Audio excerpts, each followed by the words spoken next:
નમસ્કાર દર્શક મિત્રો, હું છું બાબા સૈયદ. વિજાપુરની ખબરમાં આપનું સ્વાગત છે. ધરોઈ ડેમ પર આતંકવાદી હુમલાની મોકડ્રીલ. ચેતક કમાન્ડોએ કેવી રીતે બચાવ્યા બંધકોને, જોવો વિડીયો મોકડ્રીલનો. સમાચાર વિગતવાર જાણીએ તો મહેસાણા જિલ્લાના સતલાસરા પાસે આવેલા ધરોઈ ડેમ ખાતે આતંકવાદી ઘટનાના સંદર્ભમાં મોકડ્રીલનું આયોજન કરવામાં આવ્યું હતું અને તેમાં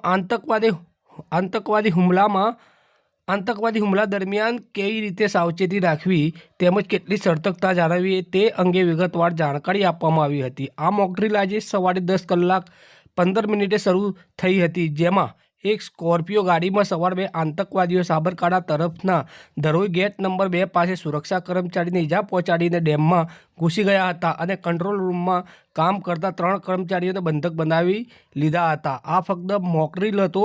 આ ઘટનાની જાણ સ્થાનિક તંત્ર દ્વારા જિલ્લા ડિઝાસ્ટર કંટ્રોલ રૂમ તેમજ સંબંધિત વિભાગોને કરવામાં આવતા સતલાસરા પોલીસ સ્ટેશનના પીએસઆઈ તેમજ ટીમ સાથે તુરંત ઘટના સ્થળે પહોંચી ગયા હતા અને ત્યારબાદ આરોગ્ય વિભાગની એમ્બ્યુલન્સ ટીમ, ફાયર બ્રિગેડની ટીમ તેમજ જિલ્લાની એસઓજી, એલસીબી અને ક્યુઆરટી ટીમ સહિત મોટી પોલીસ ફોર્સ પર ઘટના સ્થળે આવી પહોંચી હતી. આ ઉપરાંત ચેતક કમાન્ડોને પણ જાણ કરવામાં આવતા તેઓ પણ પોતાની ફોર્સ સાથે તાત્કાલિક ઘટના સ્થળે પહોંચી ગયા હતા અને ચેતક કમાન્ડોના ડીવાયએસપી બીકે ગુંદાણીએ સ્થાનિક તંત્ર પાસેથી આતંકવાદીઓના સ્થાન તેમજ તેમની માંગણીઓ અંગેની માહિતી મેળવીને ઝીરો કેઝ્યુઆલિટીના અભિગમ સાથે ઓપરેશન શરૂ કર્યું હતું. આ ઓપરેશનમાં પીઆઈ એમ.કે. પરમારના નેતૃત્વ હેઠળ ચેતક કમાન્ડોની ટીમે ધરોઈ ડેમના કંટ્રોલ રૂમમાં પહોંચીને બંને આતંકવાદીઓને ઠાર કરી બંધક બનેલા 3 કર્મચારીઓને સુરક્ષિત રીતે બહાર કાઢ્યા હતા અને ઓપરેશન સફળતાપૂર્વક પૂર્ણ જાહેર કરવામાં આવ્યું હતું.